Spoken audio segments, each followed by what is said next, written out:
అందాన్ని అనసూయను వేరుగా చూడటం కొంచెం కష్టమే. ఎందుకంటే అందానికి మారు పేరే అనసూయ. ఇక అనసూయ క్రేజ్ గురించి ప్రత్యేకంగా చెప్పాల్సిన పని లేదు. న్యూస్ రీడర్గా కెరీర్ మొదలుపెట్టిన అనసూయ తర్వాత యాంకర్గా అవతారం ఎత్తింది. ముఖ్యంగా జబర్దస్త్ షో ద్వారా మంచి పాపులారిటీని సంపాదించుకున్న అనసూయ తద్వారా పలు సినిమాల్లో కూడా ఛాన్సులు కొట్టేసింది. క్షణం, రంగస్థలం, కథనం, విమానం, పుష్ప, కిలాడి మొదలగు సూపర్ హిట్ సినిమాల్లో నటించింది. ముఖ్యంగా రంగస్థలం సినిమాలో రంగమ్మత్తగా అనసూయ నటనకు మంచి గుర్తింపు దక్కింది.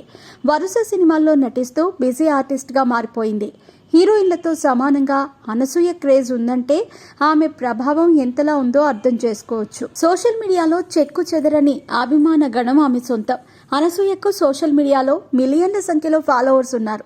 ఈ హాట్ బ్యూటీ 39 ఏళ్ల వయసులో కూడా యంగ్ స్టార్స్కి గట్టి పోటీనిస్తోంది. 2 పిల్లల తల్లైనా కూడా ఏమాత్రం చెక్కు చెదరని అందం ఆమె సొంతం.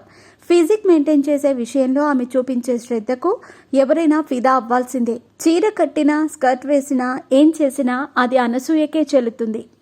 ఆ మధ్య పిల్లల గురించి అనసూయ కీలక వ్యాఖ్యలు చేసింది. అనసూయకు 2 మగపిల్లలే.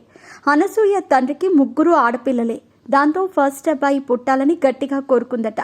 ఆమె కోరుకున్నట్టుగానే అనసూయకు మొదట అబ్బాయి పుట్టాడు. దీంతో 2వ సంతానం అమ్మాయి కావాలని అనుకుందట. కానీ మళ్ళీ అబ్బాయి పుట్టడంతో ఒకంత నిరాశ చెందిందట. అయితే కూతురి కోసం మరోసారి తల్లి కావటానికి సిద్ధం అంటుంది అనసూయ. 40 ఏళ్ళు వచ్చినా పర్లేదు, అమ్మాయిని కనేందుకు ఇప్పటికీ కూడా తల్లిని కావాలని ఉందని అనసూయ చెప్పుకొచ్చింది.